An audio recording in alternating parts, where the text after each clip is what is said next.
La Pâque est la célébration de la résurrection de Jésus du tombeau le troisième jour après sa crucifixion.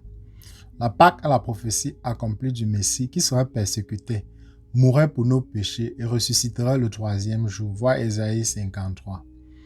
Ce souvenir de la résurrection de Jésus est une façon de renouveler quotidiennement l'espoir que nous avons la victoire sur le péché. Selon le Nouveau Testament, la Pâque tombe 3 jours après la mort de Jésus sur la croix. La Pâque suit une période de jeûne appelée carême, au cours de laquelle de nombreuses églises réservent du temps pour la repentance et le souvenir. Le carême commence le mercredi des cendres et se termine le vendredi saint, jour de la crucifixion de Jésus. La période de 40 jours a été établie par le pape Grégoire I en utilisant le modèle de 40 jours du temps d'Israël, de Moïse, d'Élie et de Jésus dans le désert. La semaine précédente, Pâques s'appelle la semaine sainte ou semaine de la Passion et comprend le dimanche des Rameaux, ou le jour où Jésus est entré à Jérusalem et a été célébré. Le jeudi saint, qui est le dernier repas où Jésus a rencontré ses disciples pour observer la Pâque, et le vendredi saint lorsque Jésus sera crucifié sur la croix. La Pâque est une date très importante au sein du christianisme et constitue le fondement de la foi chrétienne. Jésus, le Fils de Dieu, a accompli la prophétie et par sa mort a donné le don de la vie éternelle à ceux qui croient en sa mort et sa résurrection. Avant de continuer, abonnez-vous si ce n'est pas encore le cas. Partagez massivement afin de sensibiliser le plus de personnes. On discute de l'histoire et des origines païennes de la Pâque juste après le générique.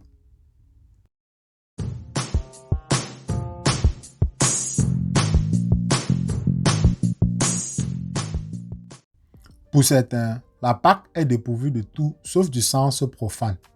Pour eux, la Pâque est le moment de teindre les œufs, de les cacher et d'envoyer les enfants à leur recherche. C'est le moment de réciter le mythe du lapin de Pâques et de faire allusion à ses escapades incessantes.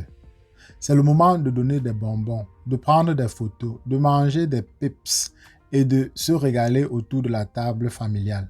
C'est une journée pour marquer le début du printemps et célébrer le rajeunissement de la nature et le verdissement de l'herbe. De telles observances de Pâques, si elles ne sont pas plus loin que cela, sont une faible ombre de la véritable signification de la Pâque. Ils sont aussi vides qu'un œuf en plastique, aussi creux qu'un lapin de Pâques en chocolat.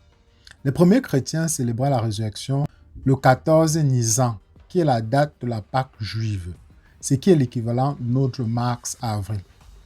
Les jours juifs étaient comptés de soir en soir, dont Jésus avait célébré sa dernière scène le soir de la Pâque et avait été crucifié le jour de la Pâque. L'origine de la Pâque a commencé avec les premiers chrétiens célébrant la Pâque qui adoraient Jésus comme l'agneau et le Rédempteur. L'origine de certains des chrétiens païens a commencé à célébrer la Pâque le dimanche le plus proche de la Pâque puisque Jésus est en fait ressuscité un dimanche. Cela devint particulièrement le cas dans la partie occidentale de l'Empire romain. À Rome même, différentes congrégations célébraient Pâques à des jours différents. Beaucoup ont estimé que la date devrait continuer à être basée sur le moment de la résurrection pendant la Pâque.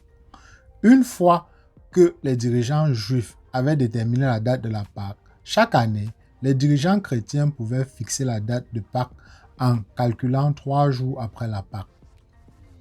Suivre ce calendrier aurait signifié que la Pâque serait un jour de la semaine différent chaque année, ne tombant qu'un dimanche de temps en temps. D'autres croyaient que puisque le Seigneur était ressuscité un dimanche et que ce jour avait été mis de côté comme le jour du Seigneur, c'était le seul jour possible pour célébrer sa résurrection. Alors que le christianisme s'éloignait du judaïsme, certains hésitaient à fonder la célébration chrétienne sur le calendrier juif. Constantin voulait que le christianisme soit totalement séparé du judaïsme et ne voulait pas que la Pâque soit célébrée le jour de la Pâque juive. Le concile de Nicée exigea donc que la fête de la résurrection soit célébrée un dimanche et jamais le jour de la Pâque juive. La Pâque devait être le dimanche après la première pleine lune, après l'équinoxe de printemps. Étant donné que la date de l'équinoxe vernal change d'année en année, le calcul de la bonne date peut être difficile. C'est toujours la méthode utilisée pour déterminer la Pâque aujourd'hui. C'est pourquoi certaines années, nous avons la Pâque plutôt que d'autres années. L'origine du mot Pâque n'est pas certaine. À la veille de sa crucifixion, Jésus a observé la Pâque avec ses disciples. Cet événement est connu sous le nom de la Sainte Seine. La Pâque est le moment où les Juifs se sont souvenus de leur liberté et de leur exode d'Égypte. Lors de cette fête de Pâques, Jésus dit à ses disciples que le pain symbolise son corps qui sera rompu et le vin son sang qui sera versé pour le pardon des péchés. Voir Matthieu 26, versets 17 à 30. La deuxième scène est rappelée aujourd'hui dans les églises et les services religieux à travers l'acte de communier et de partager le pain et le vin pour se souvenir du sacrifice de Jésus. Jésus a été arrêté après le repas de la Pâque alors qu'il priait dans le jardin de Gethsémane. Il a ensuite été emmené devant le gouverneur romain Ponce Pilate pour être jugé. Il existe de nombreuses traditions qui entourent toute la saison du carême, la semaine sainte et le dimanche de Pâques. Les traditions généralement observées à travers le monde incluent le lapin de Pâques, les œufs colorés, les paniers cadeaux et les fleurs. En Australie, les lapins sont considérés comme des ravageurs qui ruinent les cultures et les terres. Les Australiens célèbrent avec leur marsupial natif, le bibli, qui a de grandes oreilles et un nez plus pointu. En Pologne, le lundi de Pâques, des garçons essaient de tremper les gens avec des seaux d'eau. Cette tradition est enracinée dans le baptême du prince Polish Mieszko, le lundi de Pâques en 996 de notre ère. En Grèce, le matin du samedi saint est connu comme le lancer le pot annuel, où les habitants jettent des pots par les fenêtres. C'est une tradition utilisée pour marquer le début du printemps et la récolte de nouvelles récoltes dans de nouveaux pots. En Europe, il existe de grands feux de joie appelés feux de Pâques, qui sont allumés du dimanche de Pâques au lundi. L'origine saxonne est que les incendies chasseront l'hiver et Pâques apportera le printemps. Quelle est la première chose qui vous vient à l'esprit lorsque vous pensez à Pâques? En tant que chrétien, la première image pourrait être la croix ou le tombeau vide. Pour le grand public, un éclair d'images médiatiques et de marchandises sur les étagères des magasins rend plus probable que le lapin de Pâques vienne à l'esprit. Alors, comment un lapin distribuant des œufs est-il devenu une partie de Pâques? Il y a plusieurs raisons pour lesquelles le lapin ou le lièvre est associé à Pâques, qui viennent toutes de célébrations ou de croyances païennes. La plus évidente est la fertilité du lièvre. Pâques arrive au printemps et célèbre une nouvelle vie. La signification chrétienne de la nouvelle vie par le Christ et l'accent général mis sur la nouvelle vie sont différents, mais les deux ont progressivement fusionné. Tous les animaux, comme le lièvre qui produisait de nombreux descendants, étaient faciles à inclure. Le lièvre est aussi un ancien symbole de la lune. La date de Pâques dépend de la lune. Cela a peut-être aidé le lièvre à être absorbé par les célébrations de Pâques. Le terrier du lièvre ou du lapin a favorisé l'adoption de l'animal dans le cadre des fêtes de Pâques. Les croyants ont vu le lapin sortir de sa maison souterraine comme un symbole de Jésus sortant du tombeau. Peut-être s'agissait-il d'un autre cas de prise d'un symbole préexistant et de lui donner une signification chrétienne. Le lièvre de Pâques est devenu en Amérique avec des immigrants allemands et le rôle du lièvre est passé au lapin américain commun. À l'origine, les enfants fabriquaient des nids pour le lapin dans des chapeaux, des bonnets ou des boîtes en papier fantaisie plutôt que les paniers d'aujourd'hui. Une fois que les enfants ont terminé leur nid, ils les mettent dans un endroit isolé pour ne pas effrayer le lapin timide. Les jolis nids remplis d'œufs colorés ont probablement contribué à la propagation des coutumes. De retour dans le sud de l'Allemagne, les premiers lapins de Pâques en pâtisserie et en confiserie sont devenus populaires au début du 19e siècle. Cette coutume a également traversé l'Atlantique et les enfants mangent encore des lapins en bonbons, notamment en chocolat. Pâques est une fête chrétienne et les célébrations chrétiennes se concentrent sur le vrai sens de Pâques, la résurrection de Jésus-Christ. Il y a 2000 ans, un homme mourut sur la croix, fut enterré et 3 jours plus tard ressuscita. Ce fait qu'un homme mort est revenu à la vie et vit à jamais est la raison pour laquelle nous célébrons la Pâque. La signification de Pâques est que le Fils de Dieu a payé le prix de nos péchés et est ressuscité pour nous réconcilier avec Dieu. Voir Romains chapitre 4, verset 25. À côté du lapin de Pâques, le symbole le plus familier est l'œuf de Pâques. Comme d'autres, l'œuf a une longue histoire pré-chrétienne. Encore une fois, il n'y a aucune certitude quant à la raison pour laquelle il est devenu associé à la Pâque. De nombreuses cultures anciennes considéraient les œufs comme un symbole de la vie. Les Hindous, les Égyptiens, les Perses et les Phéniciens croyaient que le monde avait commencé avec un énorme œuf. Les Perses, les Grecs et les Chinois offraient des œufs lors des fêtes du printemps pour célébrer une nouvelle vie tout autour d'eux. D'autres sources disent que les gens mangeaient des œufs teints lors des festivals de printemps en Égypte, en Perse, en Grèce et à Rome. Dans l'ancienne tradition druidique, les œufs de serpent étaient sacrés et représentaient la vie. Les premiers chrétiens ont examiné le lien entre les œufs et la vie et ont décidé que les œufs pourraient faire partie de leur célébration de la résurrection du Christ. De plus, dans certaines religions, les œufs étaient interdits pendant le carême. Par conséquent, il était un mets délicat à Pâques.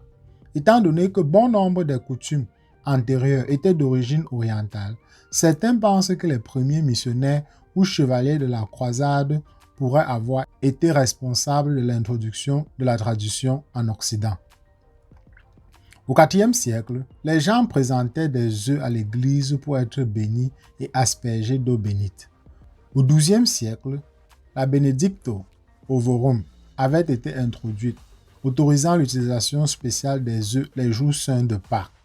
Le moment de cette bénédiction confirmerait l'idée que les croisés ont peut-être ramené la tradition. Même si les œufs avaient été utilisés auparavant, les croisés ont peut-être rendu la coutume plus populaire et plus répandue. En 1290, Édouard Ier d'Angleterre enregistre un achat de 450 œufs à colorer ou à recouvrir de feuilles d'or. Il a ensuite donné des œufs aux membres de la maison royale. Une fois la coutume acceptée, de nouvelles traditions ont commencé à se développer autour d'elle. Les œufs étaient teints en rouge pour la joie et en mémoire du sang du Christ. Des concours de roulage d'œufs sont venus d'Angleterre en Amérique, peut-être pour rappeler que la pierre était roulée. Qu'en est-il de la fameuse chasse aux œufs de Pâques?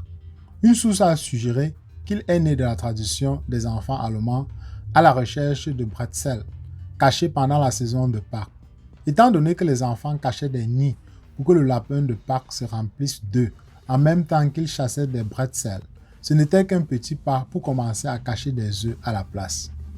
De tous les symboles de Pâques, l'agneau est probablement le plus fortement chrétien.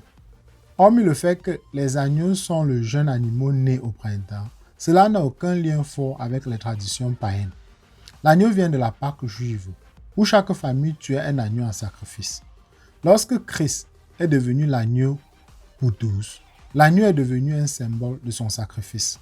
Dans Jean 1, verset 29, la Bible dit, le lendemain, Jean vit Jésus venir vers lui et dit, « Voici l'agneau de Dieu qui ôte le péché du monde. » Dans 1 Pierre, chapitre 1, verset 18 à 21, la Bible dit, « Car vous savez que ce n'est pas par des choses périssables comme l'argent ou l'or que vous avez été rachetés de la vaine voie de vie que vous ont légué vos ancêtres, mais par le précieux sang de Christ, un agneau sans défaut ni défaut. Il a été choisi avant la création du monde, mais il a été révélé dans ces derniers temps à cause de vous. Par lui, vous croyez en Dieu, qu'il a ressuscité des morts et l'a glorifié. L'espoir est en Dieu. » Les nouveaux vêtements ont longtemps été associés à l'idée de nouveauté et de nouveau départ. La coutume familière d'avoir de nombreux vêtements pour Pâques a probablement commencé avec les premiers chrétiens portant de nouvelles robes blanches pour le baptême pendant les services de la veillée. Plus tard, la coutume s'est étendue à tout le monde portant de nouveaux vêtements pour célébrer sa nouvelle vie en Christ. Le service familier du lever du soleil est un ajout relativement nouveau à Pâques. Un groupe de jeunes hommes moraves à Ernst, en Saxe, a tenu le premier service enregistré du lever du soleil en 1732. Ils se sont rendus à leur cimetière appelé God's Acre au lever du soleil pour adorer la mémoire des femmes qui se sont rendues au tombeau tôt le premier matin de Pâques et l'ont découvert vide. Les immigrants moraves ont apporté la coutume en Amérique, le premier service aux États-Unis ayant eu lieu en 1743. Malgré tous ces ajouts inspirés des traditions païennes, il serait intéressant de garder à l'esprit que Pâques signifie que notre plus grand ennemi, la mort, a été vaincu. La Pâques signifie que nos péchés sont pardonnés et que nous sommes en règle avec Dieu. Pâques signifie que Christ est vraiment le roi et le vainqueur assis, bien au-dessus de toute domination et autorité puissante et domination et de tout nom invoqué. Voir Éphésiens 1, verset 21. La signification de Pâques est que Jésus est le Seigneur des nouveaux commencements, des nouveaux jours et des nouvelles vies. Pâques signifie que la puissance incompréhensiblement grande de Dieu était pleinement exposée au tombeau du jardin où Christ reposait. Cette même grande puissance qui a crucifié Christ d'entre les morts agit maintenant en nous qui croyons. Voir Éphésiens chapitre 1, verset 19.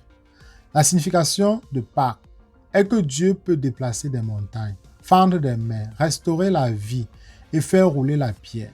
Pâques signifie que les pauvres en esprit posséderont le royaume des cieux. Les personnes en deuil seront consolées. Les doux hériteront de la terre. Les chercheurs de justice seront comblés. Les miséricordieux trouveront miséricorde et les cœurs purs verront Dieu. Voir Matthieu 5, verset 3 à 8. La signification de Pâques est que les promesses de Dieu se réalisent en Christ. Pâques signifie que nous pouvons annoncer la bonne nouvelle aux pauvres, la liberté aux prisonniers et le rétablissement de la vue aux aveugles. Nous pouvons libérer les opprimés et annoncer l'année de la faveur du Seigneur. Voir Luc chapitre 4, versets 18 à 19. La signification de Pâques est que l'Évangile, la proclamation de l'émancipation de Dieu, doit être proclamée partout. Une bonne nouvelle est faite pour être partagée. Pâques signifie que l'amour est plus fort que la mort. L'amour brûle comme un feu ardent, comme une flamme puissante. Beaucoup d'eau ne peuvent pas éteindre l'amour. Les fleuves ne peuvent pas l'emporter. Voir Cantique des Cantiques, chapitre 8, versets 6 à 7. C'est par l'amour que Dieu a donné son Fils unique. Jean chapitre 3, verset 16. C'est par amour que Christ est mort sur la croix. Jean 15, 13. C'est par amour que le Seigneur ressuscité l'intercède pour ses enfants. Romains 8, 34. Pâques est plein d'amour. Pâques signifie qu'il y a de l'espoir pour nous après tout. Comme Jésus l'a dit, parce que je vis, vous vivrez aussi. Jean 14, 19. Eh bien, nous arrivons au terme de cette vidéo. J'espère que vous avez appris un peu plus sur la Pâques. Si c'est la première fois que vous découvrez la chaîne, n'oubliez pas de vous abonner, de partager. Ici, nous prêchons la vérité et on se retrouve très rapidement pour une nouvelle capsule.